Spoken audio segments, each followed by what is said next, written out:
Indira Gandhi National Open University presents a program titled Pedagogical Shift in Context of National Curriculum Framework 2005 as part of its certificate program for professional development of primary teachers.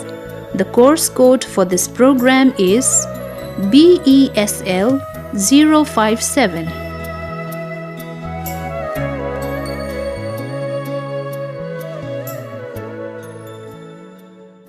Hello listeners, in this session we are going to discuss the National Curriculum Framework 2005. Teachers all over India must be aware of this document that lays down the guidelines and the principles for curriculum development and mainly its transaction in the Indian schools. It is a framework for designing, developing and transacting curriculum, developing textbooks and designing instructional strategies in the classrooms of our schools. So what is the role of the teacher in the classroom vis-a-vis this document? We shall hold a discussion on this issue during this program. I, Shutapa Bose from School of Education, Indira Gandhi National Open University, have with me Professor Saroj Pandey. She is also from the School of Education, IGNOU. Let me begin by asking Professor Pandey about the guiding principles of NCF 2005. Hello everybody. There are 5 guiding principles highlighted in NCF 2005. The first one is connecting knowledge to life outside the schools. NCF provides wide scope for utilization of personal experiences of learners in day-to-day school activities. Reflecting on the lack of opportunities for students in the present system to share their personal experiences, this document strongly recommends the curriculum must enable children to find their voices, nurture their curiosity to do things, to ask questions and to pursue investigation, sharing and integrating their experiences with school knowledge rather than their ability to reproduce the external knowledge. So we have to utilize the experiences of learners in classroom activities. The second principle is ensuring that learning shifts away from rote methods. When we utilize the experiences of learners, the learning is more experiential and child-centered rather than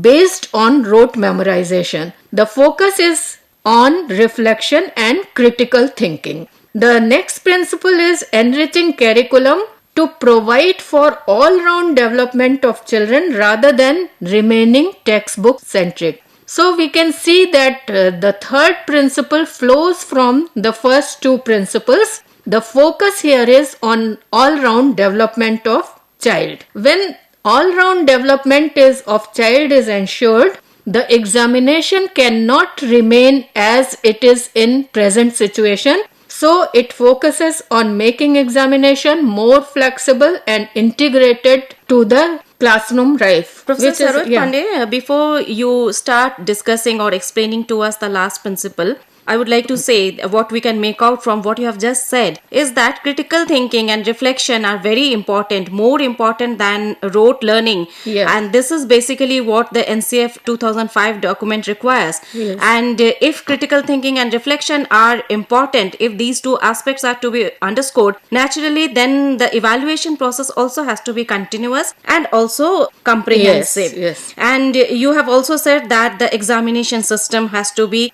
more flexible. If you could please explain this aspect to our teachers. Flexible means that all the experiences of children should be integrated in examinations and we have to continuously and comprehensively evaluate the performance of students. So the term end examination or examination at the end of the session has been, I will not say rejected, but it has not been given so much of prominence as in the traditional system. Rather, continuously the progress of the child has to be evaluated by the teacher. I think the Right to Education 2009 also requires this. Yes, it has said that children's progress should be continuously assessed throughout the session, not at the end of the session. or at the terminal 3 months duration or on the 6 months basis. I will like to mention the last principle. The document says nurturing an overriding identity informed by caring concerns within the democratic polity of the country. That means that education should aim to build a commitment to democratic values enshrined in our constitution, such as equality, social justice, freedom, concern for others' well-being, secularism, and respect for human dignity, etc. It strongly feels that schools must be marked by values of equality, social justice, respect for diversity, as well as of the dignity and rights of children.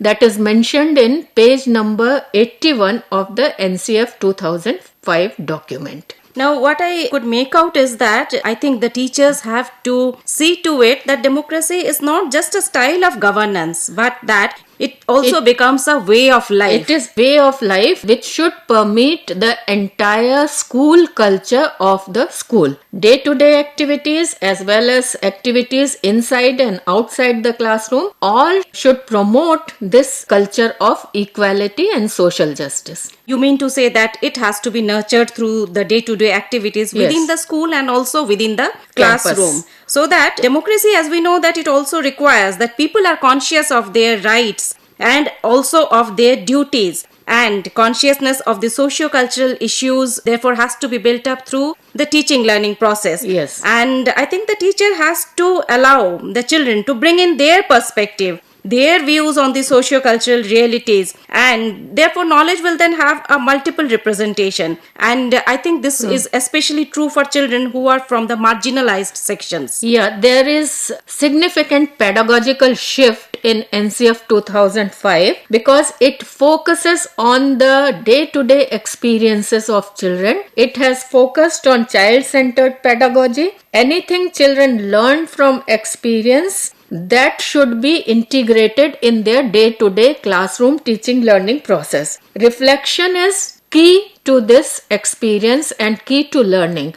So the whole pedagogical shift is towards exploration, questioning, debate, application of knowledge, and it is situated in the social context of children. At this point, I would like to say, for instance, the concept of swimming. Now, for a child from a privileged family, swimming could mean swimming in a swimming pool, but for a child from a rural area, swimming could just mean a local pond. Yes, but the experiences of those should be integrated in classroom activities. That's quite true. So you were discussing the last guideline of the NCF 2005. Would you like to say something more about it? I have already said about the pedagogical shift or guiding principle. These guiding principles are reflected throughout the curriculum that has been built in the pedagogical shift, and as well as the shift is towards helping the child construct knowledge. NCF 2005 emphasizes the need of adopting critical pedagogy, giving children opportunity to critically evaluate, review, and develop their own concepts. Children's mind is not empty vessels to be filled in by the knowledge given by teachers. Rather, this shift visualizes that children are already learners. They have already learned so many things when they come to school, and those experiences of children should be utilized in day-to-day teaching learning process. So you intend to say that NCF 2005 visualizes a pedagogical shift. Yes, that pedagogical shift is towards giving opportunity to children to utilize their experiences, to share their experience. For instance, I will say, when a child comes to school, from home to school, on his way, he sees so many things. But have we utilized those experiences of children in our day-to-day teaching learning process? For instance, if primary teacher is teaching mathematics, he may ask a child how many cars or how many bicycles he can count or he saw on his way. Or when he is teaching environmental studies, he may take the children to the garden of school rather than sitting in the classroom and telling him about the leaves or plants or flowers. Those experiences of children the things which are there in classroom situation or in school situation, there are multicolors in classrooms, there are many objects in the classrooms. Those objects can be utilized in day-to-day teaching learning process so that children can relate the textbook knowledge with their own experiences of the class and day-to-day experiences and learn. So the NCF 2005 requires the teacher to consider that a child's mind is not like an empty slate in which she can pour in packages of information, but that the child can think on his or her own, and that it is the role of the teacher to facilitate this kind of thinking. Yes. Professor Pandey, what is constructivist approach, and how can this approach be promoted in the classroom? I mean, what would the teacher do? What should she actually do in the classroom so that constructivist approach is promoted? Actually, constructivism is theory of learning, such as the traditional behaviorist theories we have seen. The traditional learning theories see that children are they focus on stimulus and response. But the whole concept of learning, according to constructivism, has changed. It visualizes that learners construct their own understanding. We have just discussed that experience of children play a major role in their understanding of various things, and new learning depends on the current understanding. What we understand currently is the basis of any new learning. It is built on our present understanding, and learning is situated in the social context, because the social context plays a very important role in learning. So all learning is not in vacuum, it is integrated in our social context. Whatever is the role of society, the role of community, and the role of social knowledge plays very important role in learning. Meaningful learning occurs when we use authentic learning tasks. The role of teacher has changed from teacher as imparter of knowledge to facilitator of knowledge. Teacher has to facilitate the conditions in which learning can take place. The role of learner has also changed. Learner is now intrinsically motivated, self-motivated, until and unless the learner is mentally ready to accept the knowledge, he or she may not be able to understand things. So intrinsic motivation of learner, self-motivation of learner is very important, and the teacher has to facilitate condition in which the child will be motivated to learn himself. Another shift is that learning is not a linear process. In the traditional approach, learning is linear process. Either you learn or you don't learn. But according to constructivism, learning is a cyclic process. We move back and forth. In a cyclic process, whole learning takes place. So, the concept of evaluation and assessment has also changed. Evaluation, as the learning is a cyclic process, assessment is also continuous. Because in a cyclic process, we have to continuously assess the progress of learner and change the strategies accordingly. So, learning, teaching, teacher, everything, the concepts have changed everywhere. Learning is now child-centric and child-centered, experiential, giving time, giving opportunity to learners to use their experiences and learn. So you mean to say that the learner is no longer to be considered as a passive recipient of the information that the teacher would be passing on to him or her. And what you are saying is quite similar to what John Dewey had said towards the beginning of the last century. He had said very beautifully in his books, he has described that earlier children would learn in their family various kinds of activities like rearing sheep, looking after cattle, tending to agricultural needs, and working in the kitchen, working in the family garden, and then working in the community, and thereby through all these activities the child would learn. But once formal education started and schooling started, children were subjected to a different kind of situation which was totally away, which was totally cut off from the community. The curriculum was far removed from the needs of the community and from what he was doing in his daily life, and thereby gradually developed a concept where there became a distinction between theoretical knowledge and activity-based learning and doing. And gradually the learner became passive and the teacher became very active. Very true.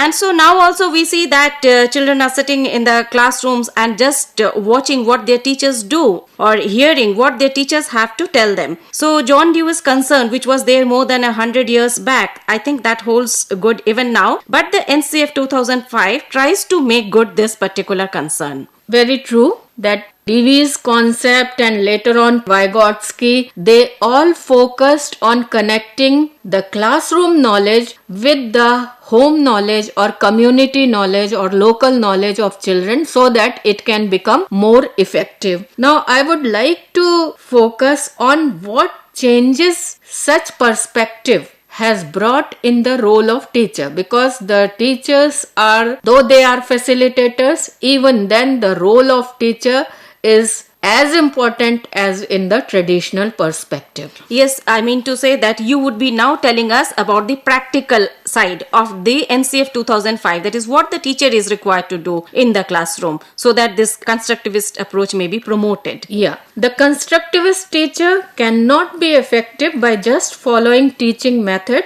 that relies heavily on breaking the content into smaller components of observable and achievable behaviors, which are measurable immediately after the instruction. Instead, the constructivist teacher assumes that every learner is unique. So, individuality of learner has to be taken care of. It provides for major shift from all learners learning the same thing to different learners learning different things, because the perceptions of the learners, the experiences of the learners are different. They come from different backgrounds. So, we cannot presume that all learners will learn in a similar fashion. So, pre-specified content and objectives are not congruent with the constructivist views. Instead, the objectives emerge and are realized through learners' search for authentic tasks via critical thinking, reflection and problem solving approach. At this point, could you please give us an example that there is no point in having predetermined objectives, because objectives will keep on changing as experiences are to be constructed and reconstructed. Naturally, we cannot have predetermined objectives. So if you could give us an example. See, in the classroom situation, many times teachers say that classrooms are overcrowded, and if they integrate the experiences of each and every child, then how they will finish their syllabus? Yes, because a teacher has to finish his syllabus also. But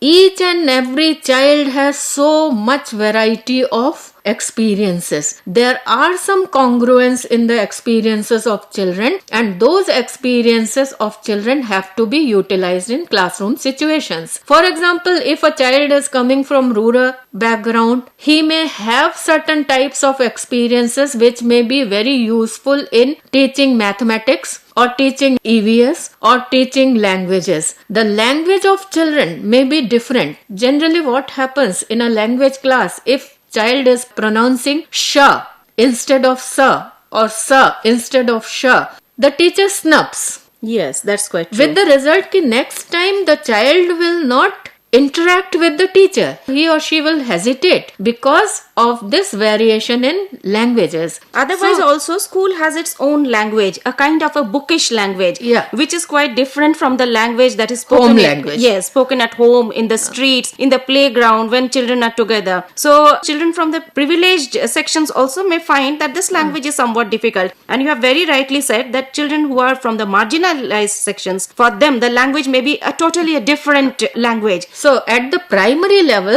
children should be encouraged to speak what is there in mind. They should be encouraged to express their views rather than focusing on the grammatical errors of the children. NCF 2005 very specifically says that at the primary level, children should be more encouraged to speak and to communicate themselves rather than focusing on the linguistic ability of children. So this is how we are visualizing the role of teacher, that he or she should motivate them to participate in all the classroom activities. The teacher in such emerging context have to prepare their lessons for inclusive classrooms. A classroom where diversity is there. Diversity in terms of gender, diversity in terms of linguistic ability, linguistic background of children, socio-cultural background of children, and religious background of children. For all children, the teacher has to provide opportunity to reflect, analyze, and interpret the knowledge which is being provided or the subject knowledge which is being provided in classroom situation. This can be done through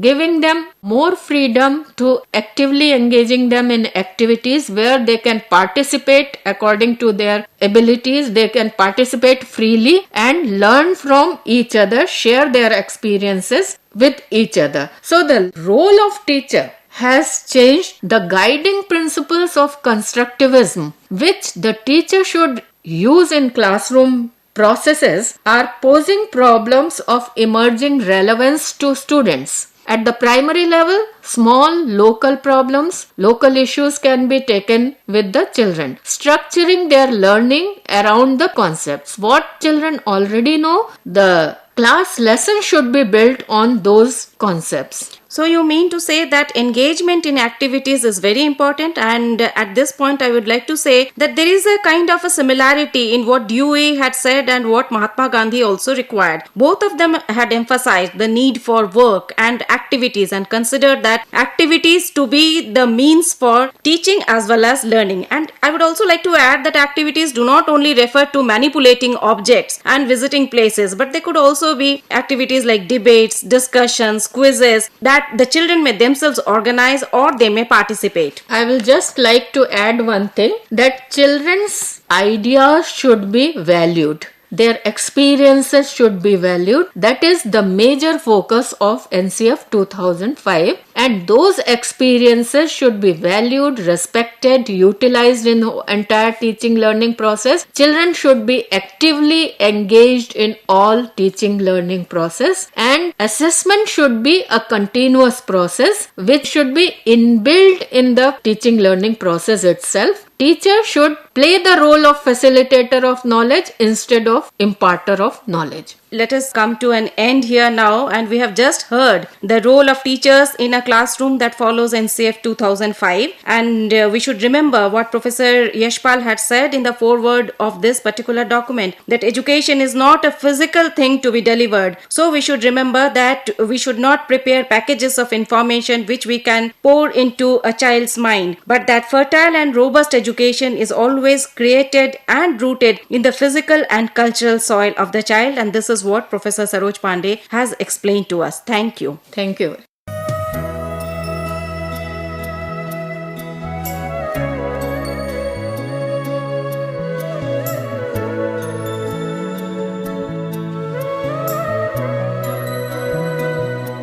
You were listening to a discussion on the topic Pedagogical Shift in Context of National Curriculum Framework 2005.